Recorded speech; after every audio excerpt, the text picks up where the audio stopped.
off with some geography. We got Lake Nyos. How can a lake kill 1,700 people? Well, though it sounds too insane to be true, it did indeed happen. Located in West Africa, the lake itself is deceptively beautiful. However, on August 21st, 1986, a mysterious cloud burst from the lake. It flooded towards the village and suffocated 1,700 people and animals. Nothing survived the event. The reason this happened is because beneath the water there is a pocket of magma that leaks carbon dioxide into the lake. The CO2 stays dissolved in the water due to the pressure of the 650 feet of water on top of the magma secretions. Crazy, so kind of like a pop bottle with an invisible lid. Until one day, that lid popped. On that day, the lake abruptly depressurized and the CO2 exploded into the air, causing the devastating event. Today, pipes are used to siphon the CO2 out from the bottom of the lake in order to prevent this from happening again, but imagine when it did happen, it must have felt like some kind of magical grim occurrence. For sure. Number 9, the Salem Witch Trials. If you follow me on MA, you just know how much I hate the Salem Witch Trials. I hate them so much, okay? It's an event in history that is so inconceivably stupid, it's hard to believe it actually happened. The Salem Witch Trials occurred in Massachusetts between 1692 and 1693, where more than 200 people were accused of witchcraft and 20 were put to death. It all started because the daughter of Reverend Paris, Elizabeth, who was 9, and his niece, Abigail Williams, same age, started having fits. Another girl, Ann Putnam, age 11, started having them as well. The supernatural was blamed, and soon the girls began accusing everyone they could, mostly people the town didn't like. Basically, if you confessed and you wanted to be saved, then you weren't executed, but if you were accused and didn't confess, you were killed. The paranoia was so bad that once you were accused, you couldn't escape this guilt they put on you. It was insane. But after the paranoia finally subsided, the colony admitted that they probably made a mistake and compensated the families. Like, yeah, oops, might have gotten a little carried away there. Wow, whew, I got excited, sorry guys. Here's some money. The Salem Witch Trials today represent what happens when paranoia rules a courtroom and the whole thing still beguiles the world even 300 years later. Number 8. Unsinkable Sam. On a happier note, this is the kind of story that makes people believe that cats have 9 lives. Unsinkable Sam was the nickname for a cat who survived several shipwrecks during World War II. His tale begins aboard a German warship called the Bismarck. Among the 2,200 soldiers was a black and white cat that somehow snuck aboard. One day, the Bismarck was decimated during an attack, and while the HMS Cossack was looking for survivors, they saw Oscar the cat, name at the time, seeking refuge on a plank, like Jack from the Titanic. They hauled him aboard, but then several months later, the Cossack would be decimated. That's shipwreck number 2. This time, it was the HMS Ark Royale who spotted him and was then dubbed the name Unsinkable Sam. And then, shipwreck number 3, months later, as you can guess, the Royale was torpedoed, and once again, Sam was saved by the HMS Legion of the British Royal Fleet. Finally, this seafaring feline retired to land and later died in 1955. Number 7, Nellie Bly. Nellie Bly is a woman right out of a Jules Verne novel. In fact, you would think so if she hadn't met the man himself. In 1889, Nellie Bly took on a record-breaking voyage by traveling around the world in just 72 days. Her means of travel included a train, a steamship, a rickshaw, horse, and donkey. Her goal was to beat the fictional record set by Verne's hero Phileas Fogg in his 80-day Odyssey. An event like this already appeared as a myth to the men of the time. Her editor at the New York World nearly refused to send her because her gender would make the trip impossible. No one but a man could do this, he told her. Very well, she replied. Start the man and I'll start the same day for some other newspaper and beat him. He backed down, and eventually Nellie was on her way, turning fiction into reality. Number 6, the Black Museum. No, I'm not talking about the Black Museum episode of Black Mirror, but honestly, not too far off. People have done some pretty vicious things to their enemies. There's a long list, but imagine turning your enemies into a permanent dinner guest. Because that's exactly what Ferdinand I of Naples actually did. Though everyone thought he was going to be a great king, he actually ended up being pretty psychotic. He would invite his enemies over for dinner, and while they gorged on pheasant, he would take them out, either the old-fashioned way or literally throw them out of a window. He would then retrieve and dress the bodies and stage them. He called it his Black Museum and would invite new acquaintances to view it so they would know exactly who they were dealing with, so not to mess with him. What a psycho! Number 5. Sir Adrian Cotton de Walt. Love that name. There are going to be a couple unbelievable events on this list from World War II, so just a heads up. But truth be told, the war itself is kind of hard to believe.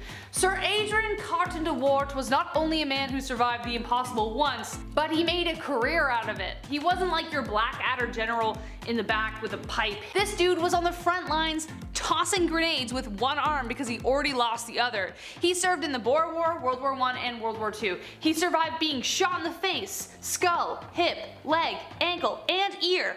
One eye and one arm short, this enthusiastic war hero dove into the bloodshed again and again. He was seen pulling pins out of grenades and throwing them with his one good arm during Battle of the Somme.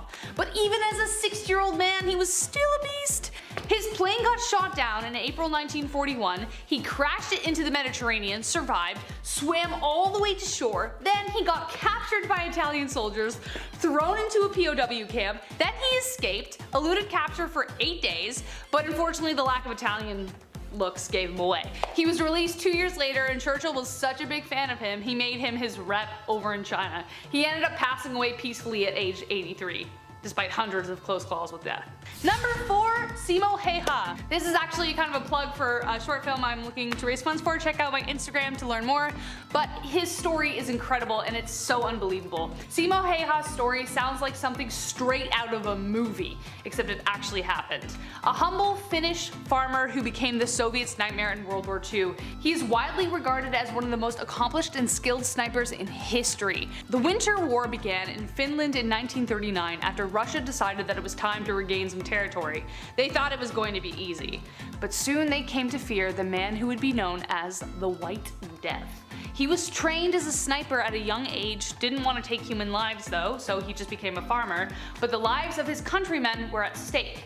The Winter War lasted just over 100 days and within that time, Simo hit as many as 500 men, his personal best being 40 confirmed hits in one day. Some people estimate that it was over 800 people. In March 1940, he was hit in the jaw by a counter sniper, leaving him in a coma for 11 days. But when he awoke, however, the Russians surrendered. That is poetic justice. Number 3, Alexander the Great. How did this guy exist?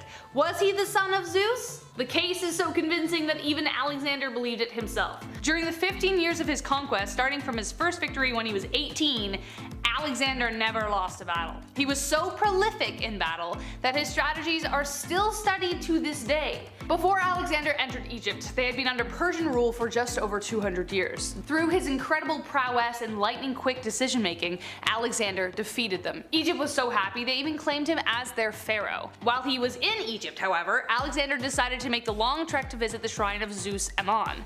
According to the man himself, he was guided there by ravens and it even rained during his journey, which was interpreted as a blessing. When he got there, the priest named him a son of Zeus.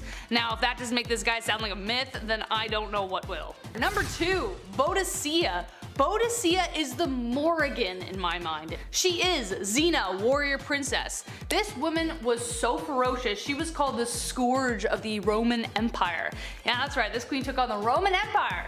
At the time Rome was invading the south of Britain, Queen Boadicea ruled the Iceni tribe of East Anglia, along her husband King Prasutagus. Though her early days remain mostly a mystery, she remains among the canon of heroes who defended the British Isles. She was fearsome to behold, with flaming red hair and a gaze so sharp it could cut glass. She and her husband fought against the Romans until his death, after which the Romans drove straight to take her on. They attacked her daughters publicly, which, like Mother Bear, not a good idea, after which she toured in a chariot rallying the people in rebellion. She sacked 3 Roman cities and took no prisoners. She annihilated the 9th Legion when she took out their entire relief force. Sadly though, Boadicea fell after a vicious battle, but her name echoes in the halls of heroes.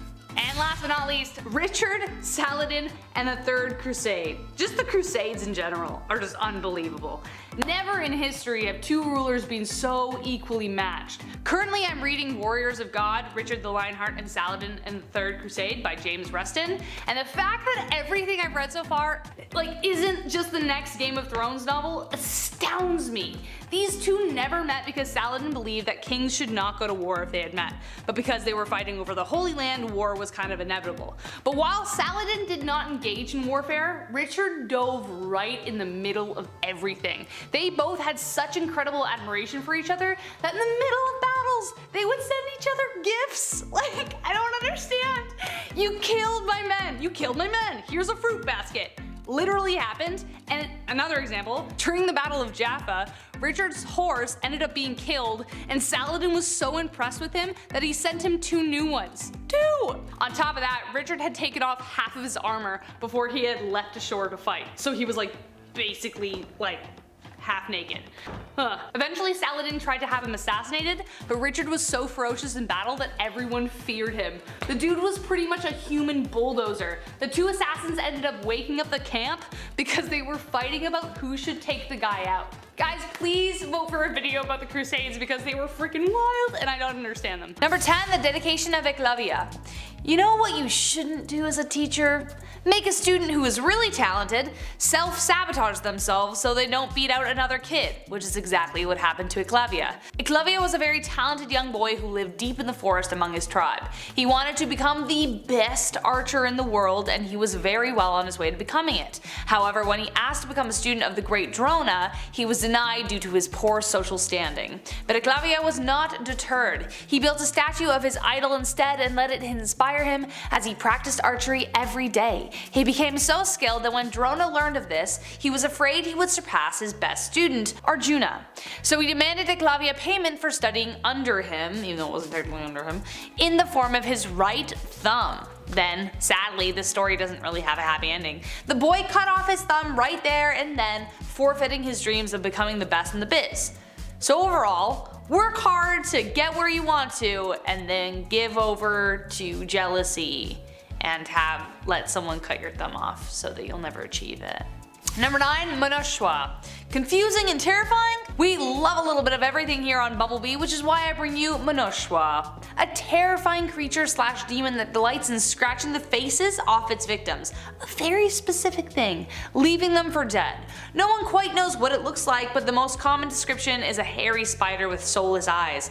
Spiders already have soulless eyes, I hate them. They are known for attacking only at night and sometimes cause strange blackouts before they attack. Now, many believed for a long time that it was simply the stuff of legend, a scary bedtime story told to make sure children behave. But in the early 2000s, the town of Kanpur, India blamed several attacks on the creature. Several people reported attacks at night and awoke with strange abrasions on their faces. Even more mysteriously, the victims entirely blacked out on the events leading up to it. Police as well as civilians became so convinced that it was real and it was attacking their community that they led special searches at night. But then, almost as soon as they had begun, the attacks stopped, leaving behind yet another legend of a bedtime story becoming real. Number 8, the devotion of Surdas. Genuine question for all of you.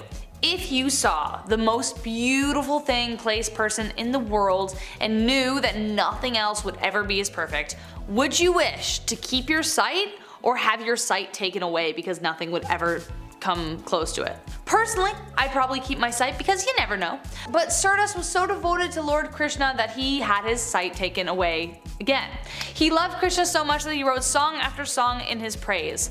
Surdas was a blind man but had a heart for music. One day Surdas fell into a well and Krishna saved him. Radha, his companion, became jealous and against Krishna's orders saying to stay away from him, she went to him anyways. As she passed, Surdas clutched onto her anklets. When he wouldn't let go, she revealed herself, but Surdas couldn't confirm her identity, so he held on. Krishna then graced him with vision and let go of the anklets. He was so stunned at having finally seen his hero that he asked to be blind again as nothing would ever come close to it. My question is, if he was blind since birth, how would he even know what Radha looked like to identify her? Would he just have been overwhelmed by her amazing goddessness? I don't know. Number 7, Nishidak. Have you ever turned around at your desk thinking someone just called your name?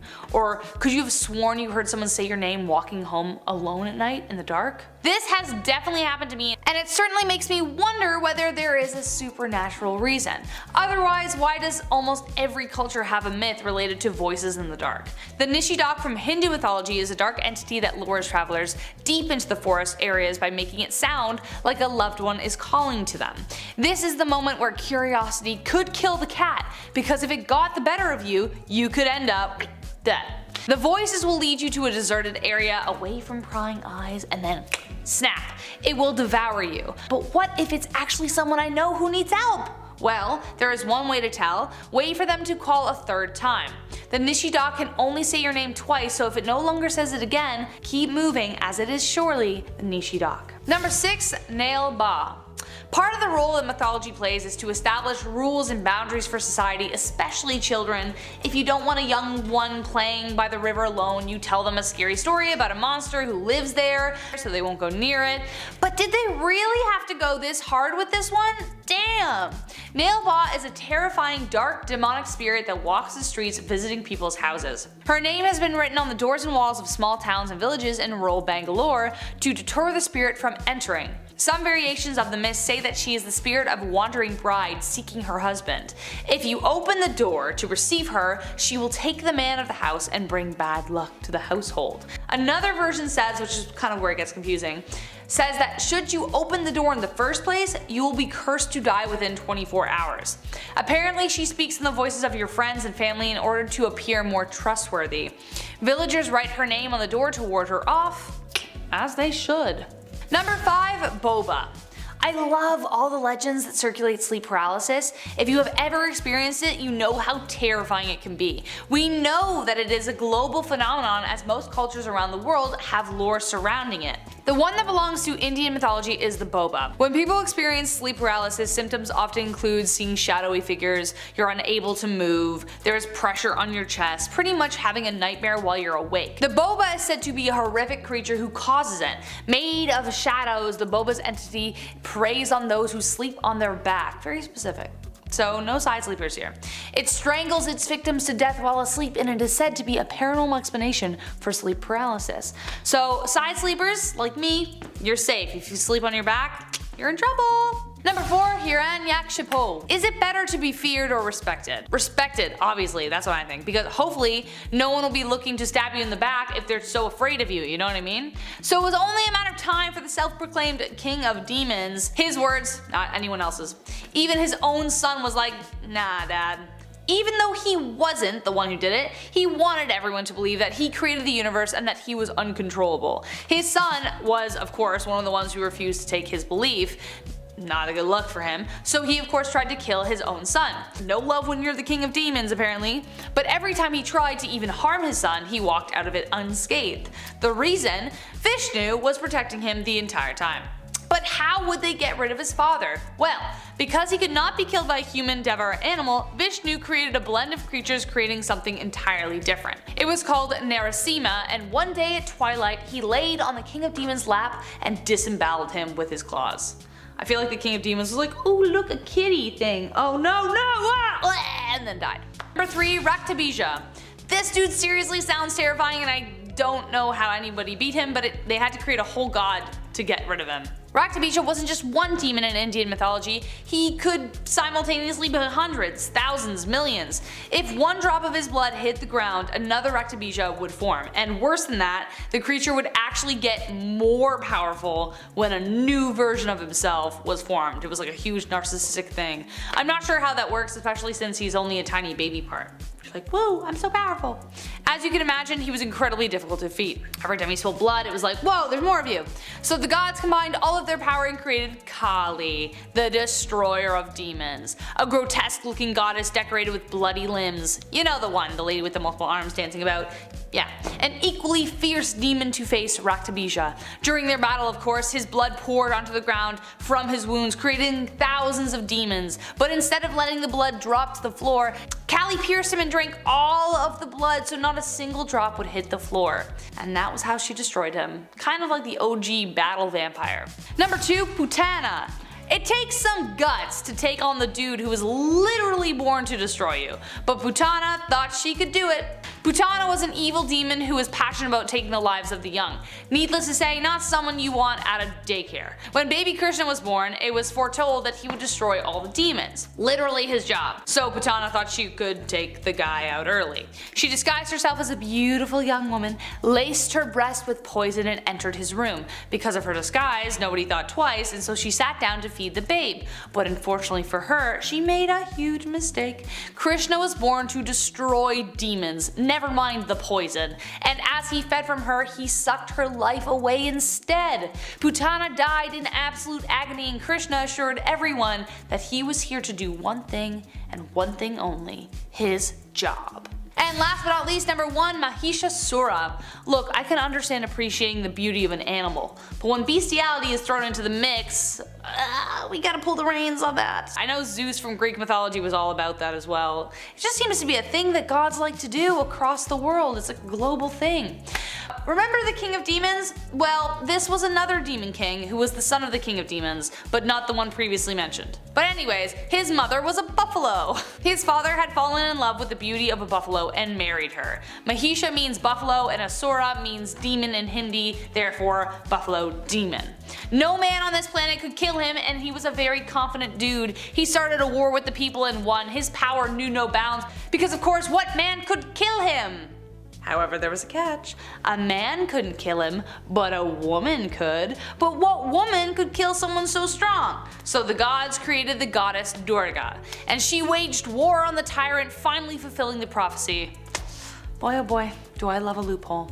And that was number 10, the griffin. More strong than 8 lions and 100 eagles. Originating in the Middle East and then being adopted in Greek literature, griffins are a majestic amalgamated blend of the body and back legs of a lion mixed with the wings, beak, and talons of an eagle. These mythical creatures were praised for the intelligence they apparently possessed, as well as the fact that they clearly had excellent patience as they mated with one other griffin for life. But don't think that makes them any less ferocious or fearsome. They would rip things apart with their giant beaks and talons and could fly victims to the skies. We believe the idea of the griffin was actually inspired when Scythian nomads interacted with dinosaur bones in Central Asia, specifically the bones of the dinosaur Protoceratops, which, I mean, yeah, that makes sense. Kinda looks like a bird-like creature if you tilt your head maybe. Number 9, the Loch Ness Monster. Hey lad, be careful when you venture out into the water's depths. That deep water has a beast hiding, just waiting to spring up and cause trouble. Yes, the Loch Ness Monster, maybe the most famous of all the mythical creatures. No thanks, of course, to all the hysteria that surrounds the watery lass. Ever since a black and white photo from the 1930s emerged, so did interest in this mythological creature. Maybe because people were bored, gullible, or just the thought of a prehistoric animal still alive in modern times, well, it was thought-provoking. Some say it was a plesiosaur, some say it was a hoax, and funny enough, some think it was a whale's pichadille, which I had to include because it's very funny. Honestly, Adam and I googled whale gabagool and compared the two images, and you know what? Yeah, that's my accepted theory now. It was probably a whale gabagool. Number 8, a basilisk. If you think I mean the snake from Harry Potter and the Chamber of Secrets, then no. Well, yes, but also no. See, in the earliest mention of the basilisk in ancient Rome, it was a snake-like creature with a sort of crown. But then you fast forward to the Middle Ages and this thing is a serpent with the head of a rooster and the wings of a dragon or a bat. I don't know how we made that jump, but hey, that's just how she goes. It apparently had a very de-lifing bite and venom breath, which is interesting, but its main defense was the fact that it could end your time on Earth simply by looking at you. Sounds like my ex. No mention of petrifying people though. The basilisk supposedly originated in North Africa, but tales of European encounters are much more frequent. One particular incident from 1587 Poland tells us how a man clad in a mirror-covered suit hunted and captured a basilisk after it consumed 2 small girls. Number 7, Kraken. If nautical nonsense be something you wish, then ye came to the right place, sir. The Kraken, arguably the most terrifying sea monster ever. I know I said that before, but no, I said most infamous. Famous? I don't know. It's scary. I'd even argue it's scarier than the Megalodon. Put a Megalodon on land, he's basically an oversized Magikarp. Kraken? Ooh, those tentacles and suction cups, they're going to hurt. And but he's got reach. The Kraken in most depictions is a gigantic octopus or squid-like creature who can destroy large shipping vessels with its huge tentacles and send them down to Davy Jones' locker.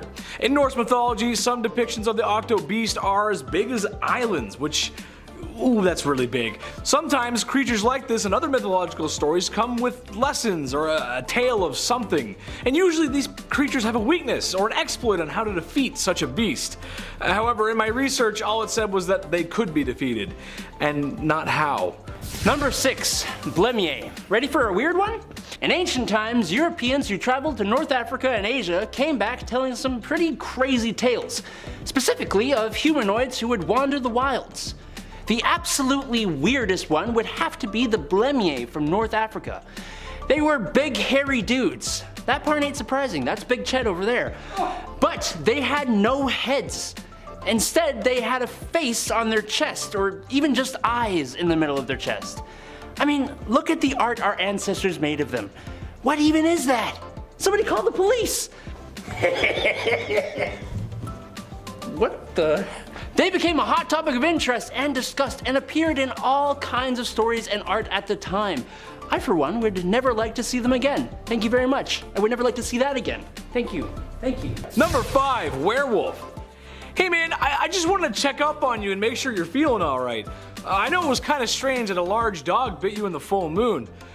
Hey man, you're a lot hairier than I remember you being. And gee, your teeth are pretty big too. Say, what's that wagon going on behind you? I'm sure you're fine. Yes, werewolves, another classic, if you will. Part man, part wolf. And the ability to transform into said beast at a full moon. Some call it a power, some call it a curse. I think werewolves stand out on this list because they're so common.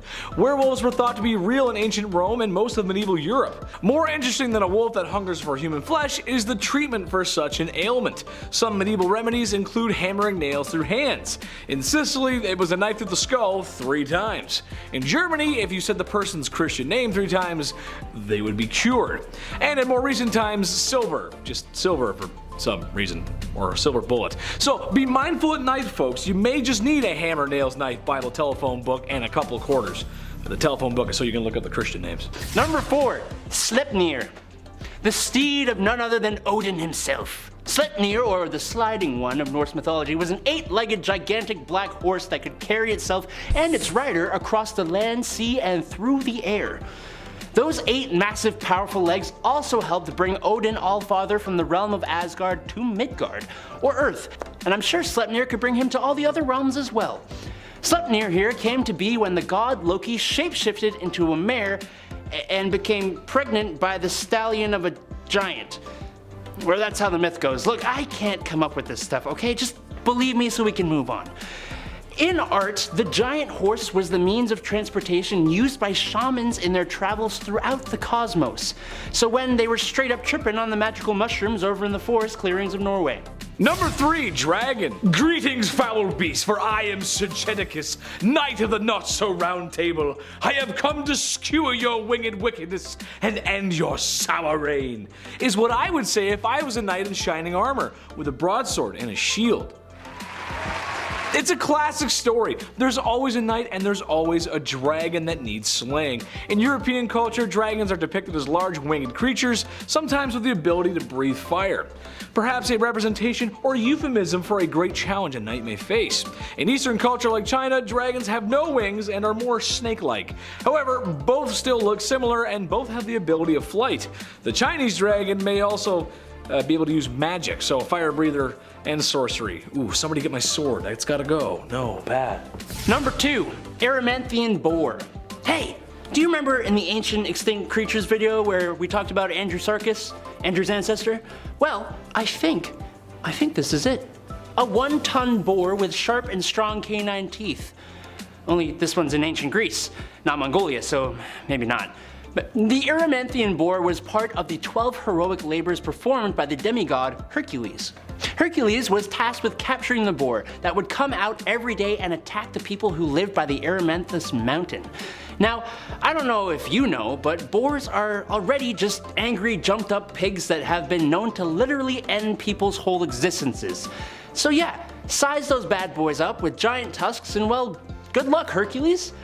It is also said that the boar was actually the god Apollo in different form, but I'm just gonna say it was Andrewsarchus, even though I'm 99% sure they were extinct at the time of the ancient Greeks. Number 1, mermaids. Ladies, you gotta put yourselves in our shoes. Imagine Adam and me on a vessel in the ocean for months on end, starving, thirsty, and lost. But I could always get lost in your eyes. Anyway, suddenly some thick fog breaks, and there upon some shallow rocks is a woman who's missing her blouse and has a fish's lower half for her lower half. How can I not stop and ask for help and or directions? Of course every fish lady wants to be around men who haven't had a good wash since they left port. The myth all makes sense. In a nutshell, that's what it is. The only difference is whether or not the mermaid is going to help you or bring you to your demise.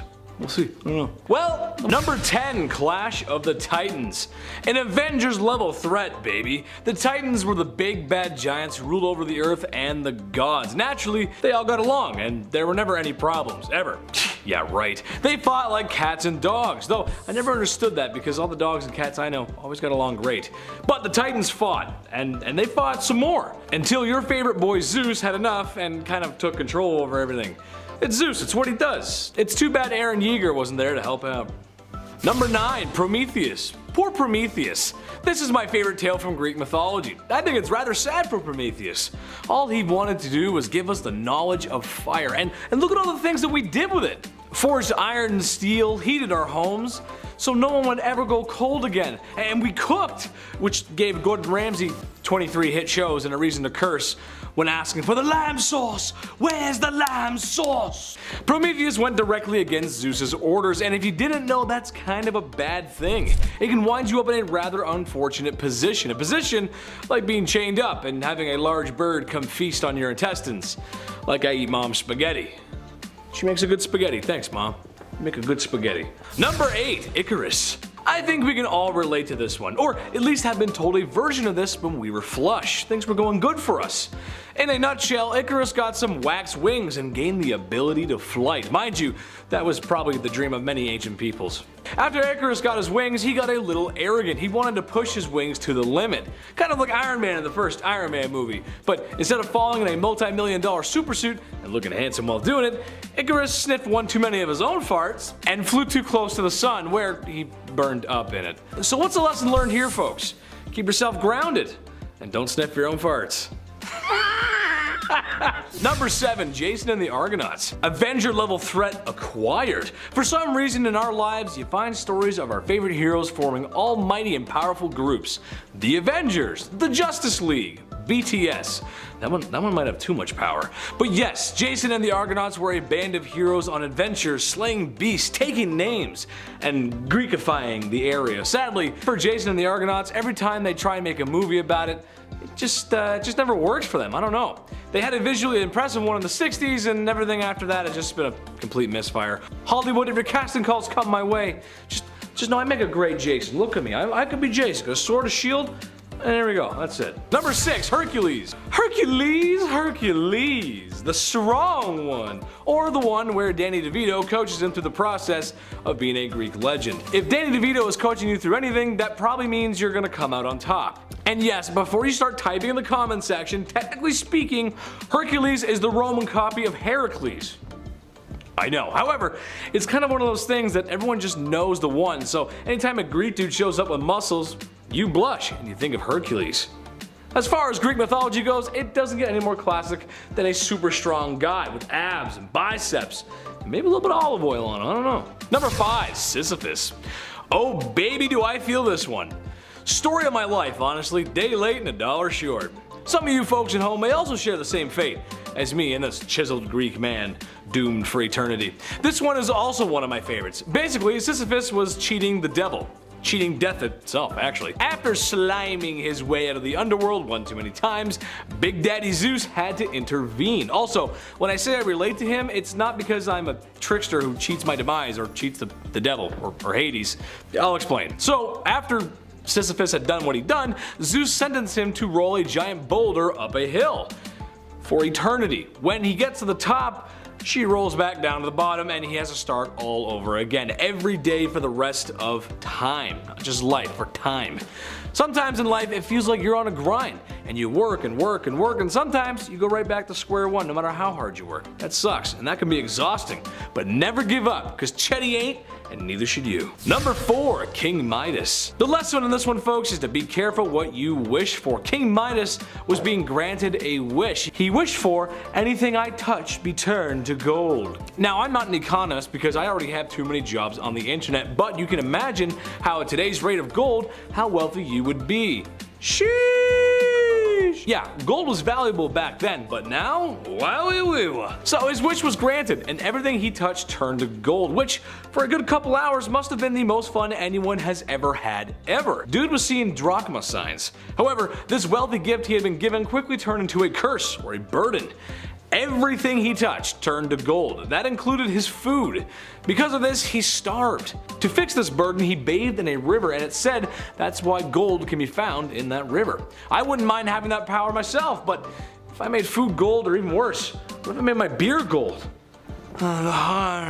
Number 3, Narcissus. This one's in the name. Basically, there was a guy named Narcissus, and he was gorgeous. Like George Clooney, Brad Pitt, Ryan Reynolds gorgeous, all put together. Oh. And he knew it, and he loved his image. Now, as a guy who goes on camera every day, naturally, you hate yourself. You hate your self-image. That's how it goes. Ask anyone here, they would tell you the same thing. But also, as someone who's on camera every day and funny from time to time, you kind of like yourself on camera and you kind of like your self-image. It's a very strange relationship we have. However, no one is as bad as it comes to as Narcissus. One day in the forest, he came across a body of water where he saw his reflection cast. And it was so handsome, so gorgeous, that he couldn't look away. Ever. Hence the name Narcissist, or Narcissist. Or what most girls in high school find out what their boyfriends have. Narcissism. Ladies, let me know. Have you ever dated someone who has narcissism or looked in the mirror too long? Let me know, I'm curious. Number 2, Medusa. I feel like a lot of people know this one. Medusa, the half beautiful lady, half head of snakes in her head, and half monster thing with powers. Yes, I realize that was 3 halves and that doesn't add up, but you're talking to a guy who was voted class clown in the high school yearbook and not voted most likely to succeed in math. Because I just wouldn't. But she was the Gorgon monster who would turn men into stone. I do know that. If they looked into her eyes. That wasn't until your boy Perseus showed up like Link with the mirror shield and gave her a taste of her own medicine. What's the lesson on this one? I'm not sure. Maybe it's don't be so sure of your abilities. Maybe it's seeing things through.